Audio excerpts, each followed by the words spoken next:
Olá, pessoal. Sou o professor Vitor Razzi, do Departamento de Psicologia da UFMG, e hoje a gente vai dar continuidade à nossa disciplina de métodos quantitativos de pesquisa em psicologia para o primeiro período do curso de graduação.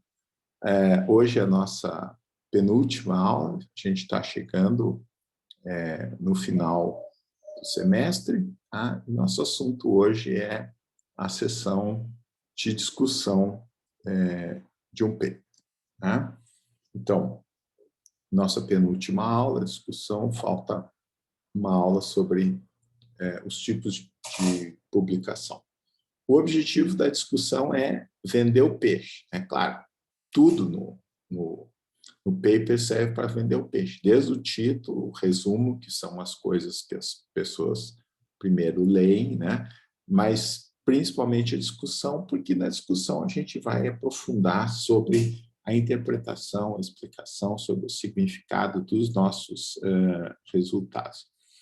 Então, a explicação geralmente deve ser a parte maior, né? Onde a gente aprofunda mais na literatura. Tá? Então, a ideia da discussão é vender o peixe. A discussão é a parte que eu considero a mais difícil, né? E os alunos também consideram a parte mais difícil de escrever. Para escrever uma discussão, a gente tem que ter um roteiro, tem que ter um modelo, tem que ter uma gramática. Tá? E essa gramática a gente começa a discussão com o sumário dos resultados. Os primeiros parágrafos, 1, 2, 3 parágrafos, a gente retoma o fio da meada, retoma a história, retoma o argumento, comenta brevemente sobre o que a gente fez e quais foram os resultados principais. Depois, cada um dos resultados, 1, 2, 3, assim por diante, a gente tem que explicar. Nós vamos ver o que significa explicar o resultado. Depois que a gente explicou o resultado, a gente tem que fazer uma avaliação do trabalho como um todo, dos pontos fortes e dos pontos fracos. E, por último, a gente tem que concluir alguma coisa, né, sobre a lacuna de conhecimento que foi preenchida, sobre as implicações, sobre o tipo de população que pode ser generalizado, os resultados do nosso estudo e assim por diante. Tá? Então, a discussão é aquela parte do paper que geralmente está branco. Tá? Mas não precisa ser assim, porque, na verdade, é gostoso. Desde que a gente saiba como fazer, a gente vai pegando experiência, vai adquirindo gosto. E essa sensação de deu branco, ela acontece, mas ela vai diminuindo. Tá? Eu fiz um modelinho, um esqueminha da estrutura da discussão. Então, tem esses 4 subseções, né? O sumário dos resultados, a explicação dos resultados, a avaliação crítica do estudo e a conclusão. Para cada uma dessas etapas aqui, né, para cada um dos resultados, a gente tem que discutir, né, interpretar o resultado e indicar qual lacuna foi preenchida, né, e isso comparando com o que existe na literatura, e aí entra uma revisão bibliográfica mais específica, mais aprofundada. E se houve algum resultado inesperado, a gente tem que discutir a plausibilidade, quer dizer, é uma coisa que corresponde a algum fenômeno real, genuíno, é simplesmente um artefato, um problema do delineamento inadequado. Para cada um dos resultados, para cada hipótese testada, a gente vai passar isso aqui. Tá?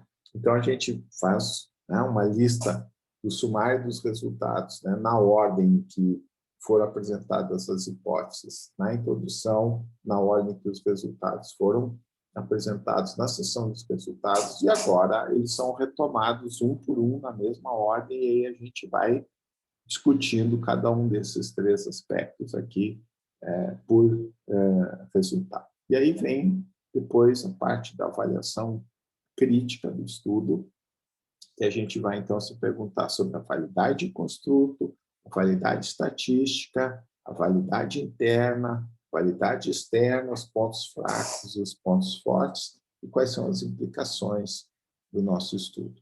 Tá? A gente já tinha visto, né, que a lógica da discussão é uma lógica indutiva, ou seja, a gente vai do particular para o geral, Na introdução, a gente começou com uma questão geral, chegou para uma questão específica, uma hipótese que a gente quer testar. Aí, na parte dos métodos, a gente descreve como é que essa hipótese vai ser testada. Nos resultados, a gente apresenta o resultado do teste de hipótese. E, na discussão, a gente, então, vai abrir o leque, né? Então, a gente começa das observações específicas, particulares que a gente fez, dos resultados que a gente teve, procura tirar alguma conclusão geral. Então, a lógica da introdução é dedutiva, do geral para o particular, e a lógica da discussão é indutiva, do particular para o geral, ou seja, é uma lógica mais difícil, né? Lembre-se lá, né, na introdução, que a gente parte de uma questão geral, o presente estudo, né? Aí a gente vai desenvolver uma questão específica, né, revisando o conhecimento atual, qual é a lacuna, qual é o nosso argumento, quais são as justificativas, que tipo de hipótese a gente está querendo testar, como um silogismo, né? Sei isso, então aquilo, e os objetivos do nosso estudo, e dar uma ideia geral de como isso a gente vai atingir esses objetivos. Então, o raciocínio aqui é dedutivo. Na discussão, o raciocínio é indutivo. A gente parte dos resultados específicos da pesquisa, quer chegar numa conclusão. Para isso, precisa explicar os resultados e fazer uma avaliação crítica do estudo. Tá? Então, o sumário dos resultados é a primeira seção, né, são os primeiros parágrafos da discussão. A gente retoma o fio do argumento brevemente, né, só para refrescar a memória do leitor. Tá? E aí a gente, então, vai identificar cada um dos resultados e vai começar a discutir. Essa parte inicial, ela é muito importante, porque muitas pessoas, como, por exemplo, eu, adotam a seguinte estratégia de leitura do paper. Existem muitos papers, a gente lê, tem uma oferta grande demais, muito maior do que a gente consegue ler. Então, a gente tem que selecionar. Então, a gente começa pelo título, lê o resumo, né? Se lê o resumo interessou, então a gente vai para a primeira sessão da discussão, primeiros parágrafos da discussão, e diz assim, olha, dada a pergunta que eles fizeram, dizer, o que eles acharam? Isso é uma coisa que me interessa ou não? E aí depois, então, a gente vai ir nos detalhes dos resultados, né? E ver se eles foram atingidos ou não. O grande tchan da discussão é responder a pergunta: os objetivos foram atingidos? O teste de hipótese resultou na rejeição da hipótese nula ou não? A hipótese nula pode ser rejeitada ou não pode ser rejeitada. Os resultados precisam ser sumarizados na mesma sequência em que os objetivos e hipóteses, né, e os resultados foram apresentados, então tem que ter essa consistência. Se não tiver, os revisores vão reclamar, e os resultados têm que ser explicados um por um. Tá? Não pode deixar resultados sem explicar. Se você tem um resultado e não explica, o referee vai reclamar. Então, mesmo esses resultados que não tinham sido antecipados, principalmente esses, precisam ser explicados. Então, o que significa explicar o resultado? Interpretar. Qual é o sentido geral, qual é o significado que aquilo ali tem. Aquele resultado preenche alguma lacuna de conhecimento ou não. Tá? Ele é uma coisa original, uma coisa nova. Ele está de acordo com a literatura. Se ele não está de acordo com a literatura previamente descrita, por quê? Se existe algum resultado inesperado, esse resultado é plausível ou ele é uma coisa espatafúrdia, não é uma coisa genuína? Então, o argumento apresentado na introdução é brevemente retomado para cada resultado, discutindo a lacuna de conhecimento que o estudo objetivo a preencher. A explicação de cada resultado, né, envolve a interpretação, a lacuna preenchida e a plausibilidade de resultados inesperados. Né? O resultado não explicado deixa o revisor desconfiado. Tudo na natureza tem causa. Né? Então, como às vezes o resultado é inesperado e a gente não consegue atinar com uma causa plausível, aí, na verdade, a gente tem que procurar, tem que ir mais a fundo na literatura, tem que ir no detalhe e pesquisar mais. Tá? E aí a gente tem que procurar, tentar convencer, né, o leitor e o revisor do paper que aquilo ali, aquele resultado inesperado, corresponde a alguma coisa genuína, que não é um artefato de problema metodológico, de um delineamento mal feito, de uma falta de controle de alguma variável confundidora, de problema de amostragem e assim por diante. Tá? Para discutir, né, se a lacuna de conhecimento foi preenchida ou não, a ferramenta que a gente tem é a comparação com os outros estudos. Então, para fazer essa discussão, você tem que ter um conhecimento aprofundado da literatura. Você tem que ter certeza de que você leu tudo que era pertinente, ou pelo menos os estudos que são de melhor qualidade metodológica, né, sobre a questão que você está querendo investigar. E aí você vai ver se o seu estudo está de acordo com a literatura ou não, se ele acrescenta alguma informação nova ou não, se ele está em desacordo com a literatura, quais são as diferenças metodológicas entre o seu estudo e os estudos que tinham sido previamente publicados. Então, a interpretação ela vai depender do tipo de questão que você colocou. Se você tem uma questão de frequência de ocorrência de eventos, né, de prevalência ou incidência de determinadas características, condições móveis, comparação de grupos, se você está comparando perfil psicológico, neuropsicológico de pessoas com dificuldade de aprendizagem, sem dificuldade, velhos, idosos, assim por diante, associações de variáveis, né? Se você está querendo, se é um estudo longitudinal, você está querendo saber, por exemplo, se a estimulação que a criança recebe em casa prediz o desempenho em matemática dela na escola, ou uma relação causal, de causa e efeito, no caso, você tem um estudo experimental onde você manipula a variável independente. Então, você vai dizer que tipo, né, de resposta você pode dar, se é uma relação de causa ou efeito, se você está explorando causalidade, se você está vendo diferenças entre os grupos. Os resultados inesperados, a principal questão é a plausibilidade. Né? Eles correspondem a um fenômeno genuíno? Não, ele tem que sair correndo na literatura para entender, procurar evidências de que aquilo ali pode ter algum fundamento ou não. Tá?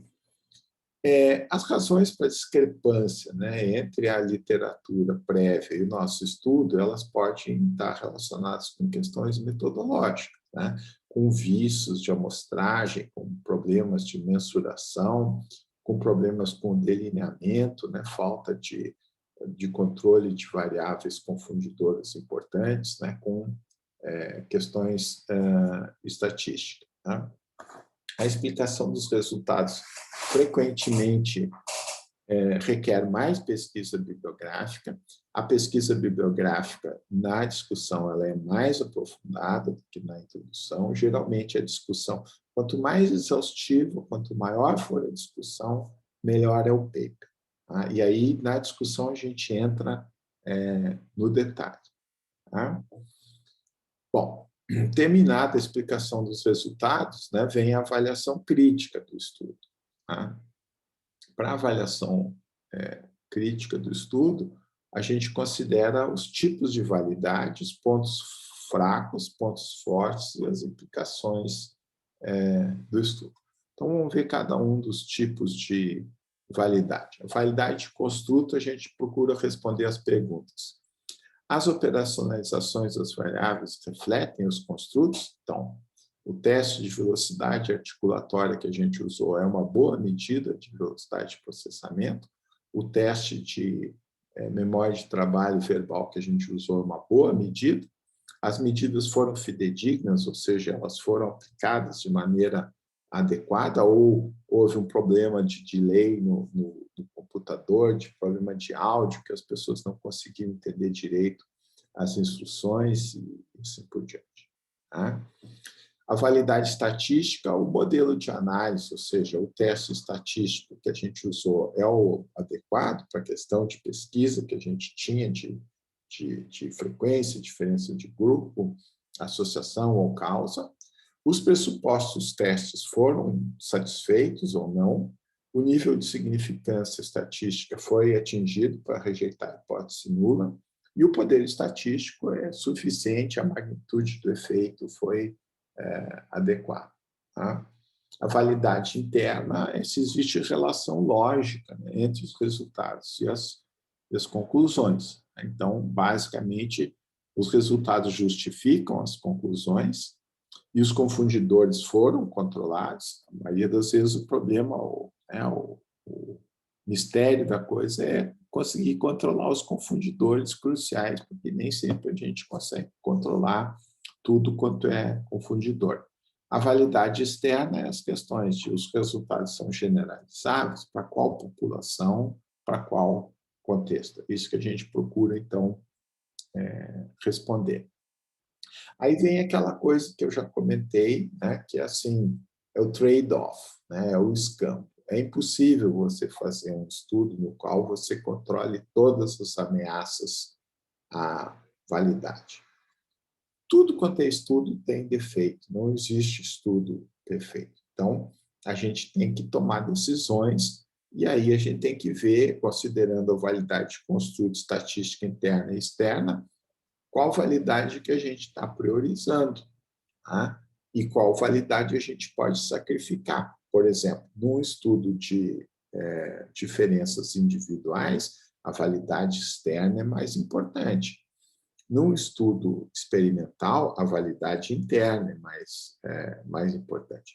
Não tem como controlar tudo quanto é tipo de variável confundidora possível. A gente não pode ficar 20 horas testando cada participante. Ninguém aguenta isso, ninguém tem tempo, ninguém tem dinheiro para fazer isso. Então, essa é a manha, tomar a decisão certa. O processo de tomada de decisão ele não é um processo puramente lógico, racional, ele tem um componente assim, que envolve uma sabedoria, uma experiência prévia, uma manha, se vocês quiserem. Né? O economista americano Milton Friedman, né, ele fez uma frase que eu acho muito divertida, que é: não existe almoço grátis. Né? Você ganha por um lado, você perde por outro. Então, o importante é que a gente saiba, olha, se eu sacrificar esse aspecto da validade, eu vou ter tais e tais consequências, mas se eu priorizar esse aspecto da validade, eu vou ganhar isso, isso, isso e aquilo. E aí, na discussão, a gente vai tentar convencer o leitor, o referee, né, de que aquilo ali foi uma decisão sensata, foi uma decisão razoável. Os pontos fracos, né, é outro ponto fraco, é outra coisa complicada. Então, melhor que o próprio autor admita os pontos fracos do que ter sua atenção chamada para eles pelo revisor. Tá? Só que a gente não deve pegar pesado demais com o próprio trabalho.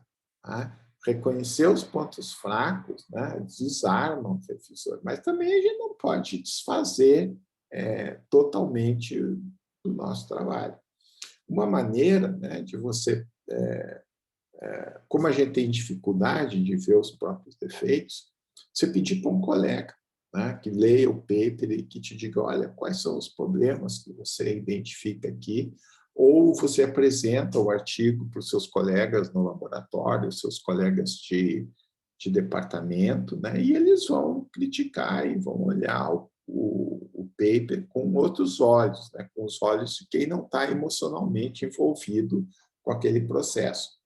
Uma manha importante é não deixar os pontos fracos para o final. Então, é melhor colocar os pontos fracos antes dos pontos fortes para a gente terminar o paper com uma nota positiva e não com uma nota negativa. Sobre esse negócio das críticas, né, lá na Alemanha, onde eu fiz doutorado, tinha um provérbio que é melhor apanhar em casa do que apanhar na rua. Então, toda segunda-feira, ao meio-dia, tinha um seminário que se chamava o Grande Seminário, em que a gente apresentava o trabalho. Então, era um tipo de uma exame de qualificação para os doutorandos, e o pessoal criticava mesmo, a gente saía esfolado dali.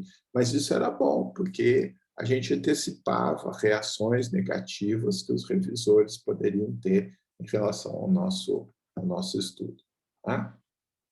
Os pontos fortes da originalidade. Né? A originalidade, então, é relacionada, principalmente, assim, depende do conhecimento exaustivo da literatura. O aperfeiçoamento metodológico, ou seja, se a gente controlou melhor determinadas variáveis confundidoras, aí chegou a um resultado de melhor qualidade, né? E a consistência dos resultados, quer dizer, se você tem um resultado que vai numa direção e outro que vai no outro, aí você provavelmente está tendo algum erro aí importante que está reduzindo a validade do seu estudo. Tá? Então, os pontos, na parte dos pontos fortes, é o autocongressamento. Né? A gente se elogia, né? Quer vender o peixe, levanta a bola do nosso estudo, tá? Mas também a gente não pode pagar mico, né? Forçar demais a barra. Tá? As implicações, então, né, elas podem ser teóricas, se a gente tem dados que refutam, que estão de acordo com um determinado modelo teórico, se os nossos dados exigem a formulação de um novo modelo teórico, se a gente trouxe algum aperfeiçoamento metodológico, no sentido de um melhor controle de variáveis, ou desenvolver uma nova técnica de observação, se a gente tem implicações práticas, clínicas, educacionais, políticas públicas, e as diretrizes de pesquisa, ou seja, se a partir da nossa pesquisa a gente levanta outras questões de pesquisa, ou se a gente pode fazer recomendações de variáveis confundidoras que precisam ser controladas, que outros estudos a gente pode fazer. Essa parte das diretrizes de pesquisa é meio furada, né? Assim, acaba... Acho que a gente tem que ficar, né, mais dentro, né, não ir muito além das próprias tamanquinhas. Né? A conclusão é uma parte, todas as partes são difíceis. Tá? A conclusão é difícil porque a gente tem que generalizar. A gente tem que ir do resultado que a gente teve para abstrair uma conclusão que tenha uma aplicação mais geral para uma determinada situação, para uma determinada amostra. Isso é difícil, né, porque envolve o raciocínio indutivo, tá? Envolve o risco de que você dê um passo maior que as pernas, que você vá além das tamanquinhas, né, que você comece a fazer especulações selvagens. Então, a gente tem que saber especular, mas especular um pouco, né, não demais. É o que a gente chama de um palpite informado. Tá? Então, conclusão, dentro desse nosso esquema, uma maneira de pensar a conclusão é take-home message. Né? Qual é a mensagem que você quer que o leitor leve para casa? O que é de importante? Algumas vezes eles chamam isso também de bullet points. Algumas revistas pedem que você coloque lá meia dúzia de coisas que o seu paper está acrescentando. Então, você pode ter a take-home message de 1, 2, 3, uma maneira legal, né, de formular essas take-home messages sob a forma de perguntas. Né?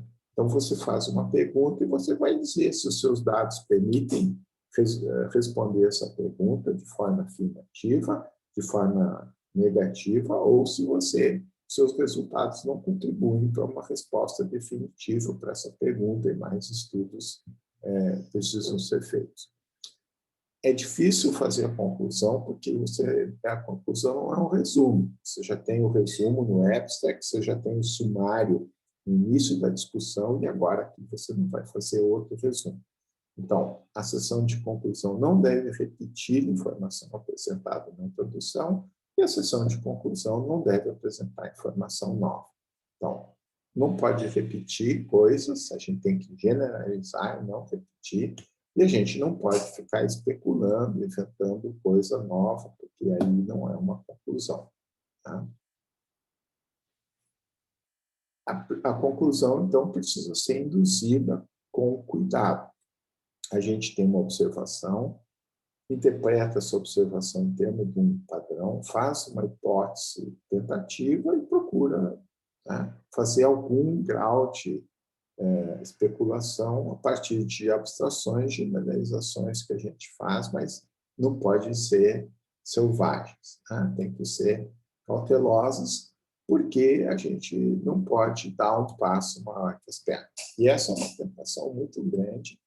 Isso é uma coisa que eu acho que eu ainda não aprendi, porque existem tantas teorias bonitas, tantas teorias maravilhosas que atiçam, né, a nossa curiosidade, a motivação para a gente estudar, que às vezes a gente quer, né, vamos dizer assim, usar os nossos próprios dados para refutar ou para reforçar uma determinada hipótese, e isso é muito raro.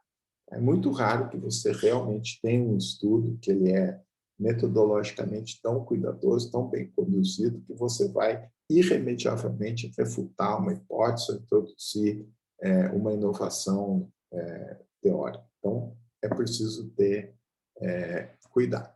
Então, era isso que eu tinha para falar para vocês sobre a sessão da discussão de um artigo científico, de uma dissertação, de uma tese. Espero que vocês tenham gostado.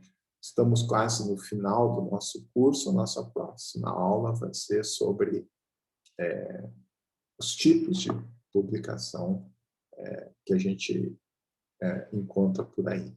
Muito obrigado.